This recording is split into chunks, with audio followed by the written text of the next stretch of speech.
We have the Canon T4i. So you can pick this camera up for about $160, and this is a DSLR camera from Canon that was released in 2012. So this has an APS-C size CMOS sensor with a 1.6 times crop factor. It shoots 18 megapixel raw photos, so a pretty high resolution 18 megapixel sensor. This camera records video at 1080p at 30 frames per second, so still 1080p video, but a little bit higher frame rate than the other cameras that are limited to 24 frames per second. Now this also has a microphone jack, so you can attach a microphone to this camera to get better quality audio, which is great to see for video features in the camera. In the front here you have Canon's EF mount, which is probably the most popular lens mount of all time.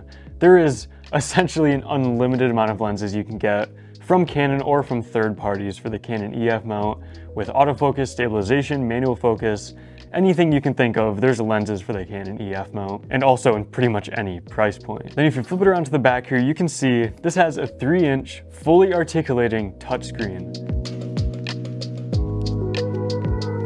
It's a touchscreen, you can go through your menus, you can change your settings with the touchscreen. It's fully articulating, so you can vlog with it or take selfies with it like that.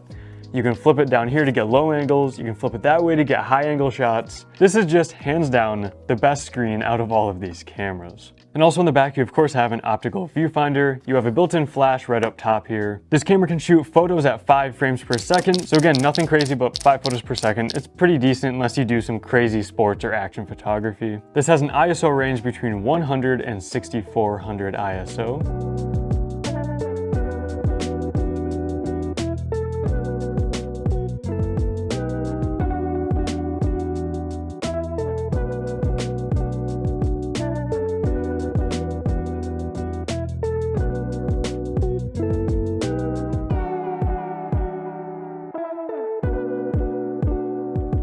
You have one SD card slot right on the side here. And last but not least, this camera is not weather sealed, and it comes in at 575 grams. All right, so some of the standout features of the Canon T4i. First of all, everything is really straightforward and easy to use, from just holding and using the cameras with all the button placement and everything, all the way down to the menu and going through the menu. Canon cameras have always been so straightforward and just simple and just great to use with pretty much everything. It also feels really good in the hand. It's definitely smaller and lighter in the realm of DSLRs, but it feels great in the hand. It has a fairly deep grip. All my fingers can kind of stay on. My pinky sometimes falls off a little bit, but I definitely have no issues holding and using this camera. It feels awesome in the hands. Now also, this camera has great fast autofocus in photos, and it has good autofocus in video as well. Which, that paired with some of the other video features, the fully articulating screen, the microphone input, makes this the best option for video on this list. Now I wouldn't call it an amazing video camera by any means, but for getting started and at this price point especially, this is a pretty good video camera. And of course for photos as well, this takes awesome looking photos. It has Canon's great color science. You know, it kind of fills in those video issues that the other cameras had, while also taking great photos. You know, it's a pretty decent body.